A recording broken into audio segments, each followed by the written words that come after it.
Hello दोस्तों, कैसे हैं आप लोग। आशा करता हूँ आप लोग बहुत ही अच्छे होंगे, स्वस्थ होंगे, मस्त होंगे, घर पे रह के पढ़ रहे होंगे। तो चलिए एक बार पुनः मैं आप सभी का स्वागत करता हूँ आपके favourite YouTube channel Amit sir English गुरु पे। और मैं आप सभी के लिए लेकर आया हूँ बहुत ही इंपॉर्टेंट सा चैप्टर, जो कि बिहार बोर्ड के सभी बच्चों को 12th में पढ़ना है। और ये हिंदी से जुड़ा हुआ चैप्टर है और चैप्टर का नाम है पद, जो कि सूरदास जी के द्वारा लिखा गया है। तो पद चैप्टर का मैं वस्तुनिष्ठ प्रश्न लेकर आया हूँ। मैं आपका समय नहीं लूँगा, आप वीडियो को लाइक कर दें। चलिए हम लोग जो है क्वेश्चन नंबर 1 को डील करते हैं। पहला क्वेश्चन है, इनमें से कौन से कवि अंधे हैं? तो उत्तर होगा सूरदास। सूरदास जी अंधे हैं। इसमें ऑप्शन हो सकता था तुलसीदास जी, इसमें ऑप्शन हो सकता था मलिक मोहम्मद जायसी, बहुत सारे ऑप्शन हो सकते थे। लेकिन सर इसका उत्तर मैं आपका समय नहीं जाया करूंगा, आपका समय नहीं बर्बाद करूंगा, इसलिए मैंने डायरेक्ट उत्तर लिखा है। मैं आगे बढ़ता हूं क्वेश्चन नंबर 2 पे। क्वेश्चन नंबर 2 है, सूरदास की विश्व प्रसिद्ध रचना क्या है? तो सूरदास की विश्व प्रसिद्ध रचना सूरसागर है। क्या है? सूरसागर। क्वेश्चन नंबर 3 पे चलते हैं। कृष्ण और उनकी लीलाओं को किन भाषाओं में लिखा गया है?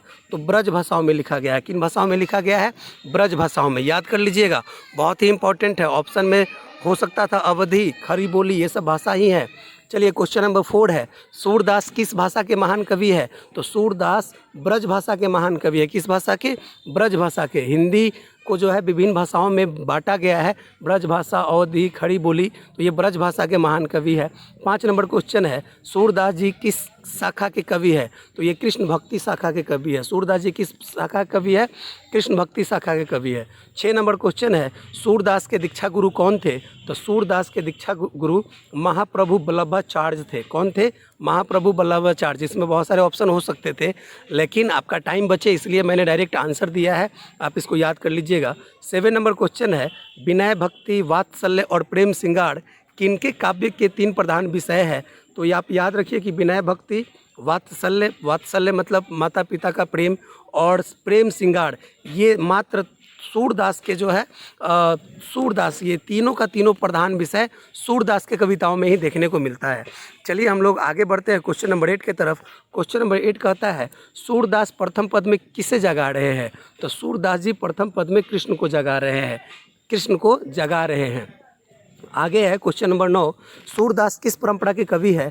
तो सूरदास जी अष्टछाप परंपरा के कवि है। किस परंपरा के? अष्टछाप परंपरा के कवि है। क्वेश्चन नंबर 10 है, सूरदास जी का जन्म कहाँ हुआ था? तो सूरदास जी का जन्म दिल्ली के नज़दीक सिही ग्राम में हुआ था। सिही एक ग्राम है जो दिल्ली के नज़दीक पड़ता है, वहीं पे हुआ था। चलिए क्वेश्चन नंबर 11 क्या कहता है? 11 क्वेश्चन नंबर कहता है, सूरदास किस मुगल शासक के समकालीन थे? तो सूरदास जी अकबर का नाम आपने सुना होगा। सूरदास जी अकबर के समकालिक थे। अकबर जो है मुग़ल बादशाह थे और उनके समकालिक थे। चलिए हम लोग आगे बढ़ते हैं क्वेश्चन नंबर 12 की तरफ।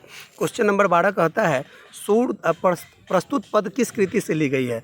तो ये जो पद सूरदास जी का पढ़ना है आपको, सूरसागर से ली गई है। किससे ली गई है? सूरसागर। याद कर लीजिएगा, बहुत इंपॉर्टेंट क्वेश्चन है। क्वेश्चन नंबर 13 है, प्रथम पद में कृष्ण को किसकी सूचना दी जा रही है? तो प्रथम पद में कृष्ण को भोर होने की सूचना दी जा रही है। किसकी? भोर होने की सूचना दी जा रही है। 14 नंबर क्वेश्चन है, कृष्ण कहाँ बैठकर भोजन कर रहे हैं?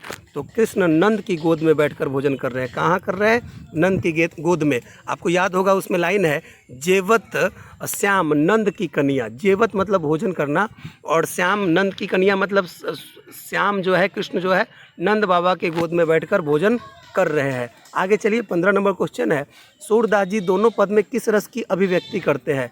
तो वात्सल्य रस की। वात्सल्य का मैंने बता दिया मतलब कि पिता का पुत्र से प्रेम, माता का पुत्र से प्रेम, पुत्र का माता पिता से प्रेम वात्सल्य प्रेम कहलाता है।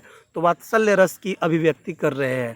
क्वेश्चन नंबर 16 है, सूरदास जी को किस वस्तु की भूख है? तो सूरदास जी को कृष्ण के जूठन की भूख है। मांगत सूर जूठनिया, उसमें लाइन है, मांगत सूर जूठनिया। तो अब समझिए, ये तो 16 ही क्वेश्चन थे, लेकिन 16 का 16 बहुत ही इंपॉर्टेंट है, एग्जाम में निश्चित रूप से पूछ ही देगा। तो मैं आप सभी को बेस्ट ऑफ लक देता हूँ। Best wishes from Amit sir. Lockdown है, याद रखिएगा, लॉकडाउन है, लॉकडाउन नहीं है। तो अगर आपको कोई भी क्वेरीज है, कोई भी अगर आपको क्वेश्चन है, सवाल जवाब है मन में, तो आप मेरे व्हाट्सएप पे कांटेक्ट कर सकते हैं। तब तक के लिए मैं आपसे विदा लेता हूँ। धन्यवाद।